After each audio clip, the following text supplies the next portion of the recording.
အရွယ်ရောက်ပြီးသားချောမောလှပတဲ့မိန်းမပျိုလေးကိုမှမွေးစားလိုက်ရတဲ့နောက်ွယ်ကအကြောင်းရင်းကိုမျက်တူတူရှင်းပြီး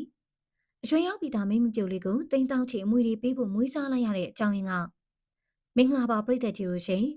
ခုရပိုင်လူမှုကွန်ရက်စာမျက်နှာတွေပေါ်မှာလူပြောများဆုံးကြောင်းရာတစ်ခုကတော့မင်းသမီးမျက်တူတူတို့ဇနီးမောင်နှံကရွှေရောက်ပြီးသားချောမောလှပတဲ့ဝန်ထမ်းမိန်းမပျိုလေးတို့ကိုတိမ်တောင်ချီတန်းတဲ့အမွေတွေကုန်ပေးဖို့ရှင်းနေနေနဲ့တရားဝင်မွေးစားလိုက်တဲ့တဲ့တင်ပဲဖြစ်ပါတယ်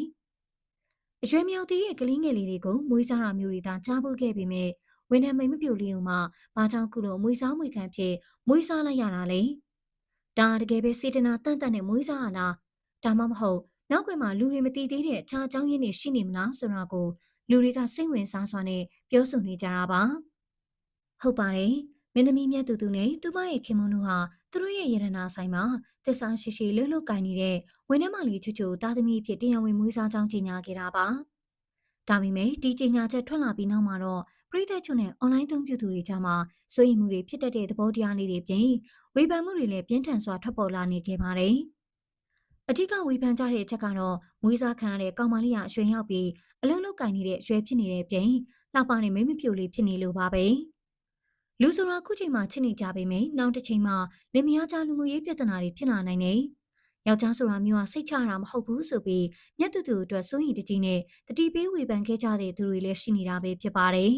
။ဒီလိုဝေဖန်မှုတွေပေါ်မှာတော့မြတ်တူတူကိုယ်တိုင်ကပုံမလင်းလင်းနဲ့ပြက်ပြက်တသားတုံ့ပြန်ဖြေရှင်းလာခဲ့ပါတယ်။သူမကဘာကြောင့်ဒီဝန်ထမ်းမလေးကိုမွေးစားလိုက်ရလဲဆိုတဲ့အကြောင်းရင်းကိုခုလိုပြောပြခဲ့ပါတယ်။သမီးလေးချူချူဟာကျမတို့လင်မယားနှစ်ယောက်ပေါ်မှာယူသားတဲ့အလွန်သစ္စာရှိတဲ့ရွှေဆိုင်ရဲ့ငွေကြေးပိုင်းဟာစစိတ်ချပြီးစိတ်ထားဖြူစင်တဲ့ပြင်မေတ္တာတရားလေးကြီးမားသူဖြစ်ပါတယ်။ဒါကြောင့်ကျမတို့နှစ်ဦးသဘောတူယုံကြည်စိတ်ချရတဲ့စိတ်သက်ရှိလို့အမွေစားမွေခံဖြစ်မွေးစားခဲ့တာပါလို့ရှင်းပြခဲ့ပါတယ်။ဒါပြင်အားလုံးမသိသေးတဲ့သူတို့ဇနီးမောင်နှံရဲ့ကျန်းမာရေးအခြေအနေကိုလည်းဖွင့်ရခဲ့ပါသေးတယ်။လက်ရှိမှာမြတ်တူတူကိုယ်တိုင်ကသွေးလိပ်ဘက်နာယောဂါကိုခံစားနေရပြီးခင်မုန်းဖြစ်သူကလည်းနှလုံးသွေးတို့စီးကြိုစားတဲ့ယောဂဝေဒနာတွေအကုန်ရှိနေပြီးမကျန်းမာကြတာကြောင့်ကိုယ်ပိုင်ရှင်သွေးကလေးမရှိကြဖို့ဆုံးဖြတ်ခဲ့ကြတာလို့သိရပါတယ်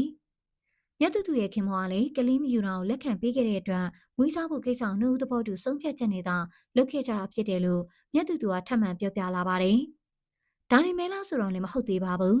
။မြတ်တူတူတို့ဇနီးမောင်နှံဟာနောက်ထပ်အားသင့်စရာကောင်းတဲ့စကားတစ်ခုနဲ့ခုလိုထည့်သွင်းပြောကြားသွားခဲ့ပါသေးတယ်။ကျမတို့လင်မယားနှစ်ယောက်မှာရှိတဲ့အမွေတွေအကုန်လုံးခြံထားခဲ့မှာဖြစ်ပါတယ်။ဒါကြောင့်ခုမွေးစားတဲ့ကောင်မလေးလိုပဲစိတ်ထားကောင်းပြီးကျမတို့သဘောကျနှစ်သက်မဲ့သူရှိရင်နောက်ထပ်လည်းထပ်ပြီးမွေးစားသွားအောင်ပါပါ။မွေးကြတဲ့သူများရင်များသလောက်ရှိတဲ့အမွေတွေကိုချိုးချခွဲဝေယူကြရမှာပါလို့သဘောထားကြီးစွာနဲ့ဖြေရှင်းသွားခဲ့ပါတယ်။ဂိမ်းပရိသတ်ကြီးတို့ရောကိုပိုင်ကလေးယူဖို့ကိုပါဆွလို့ပြီးဝန်ထမ်းကောင်မလေးတွေကိုအမွေအကုန်ပုံပေးဖို့တရားဝင်မွေးစားလိုက်တဲ့မြတ်တူတူတို့ဇနီးမောင်နှံရဲ့သဘောထားကြီးမားမှုနဲ့ပတ်သက်ပြီးဘလို့ထင်မြင်မိကြပါလဲရှင်။ကလေးယူဖို့ဆွလို့ပြီးသူများရဲ့ကလေးတွေကိုသာအမွေစားမွေကန်ဖြစ်မွေးစားသွားမယ်သူမတို့ရဲ့ဆုံးဖြတ်ချက်ကမှန်ကန်တယ်လို့ထင်ကြလားဆိုတော့ comment မှာပြောပြပေးသွားကြပါအောင်ရှင်။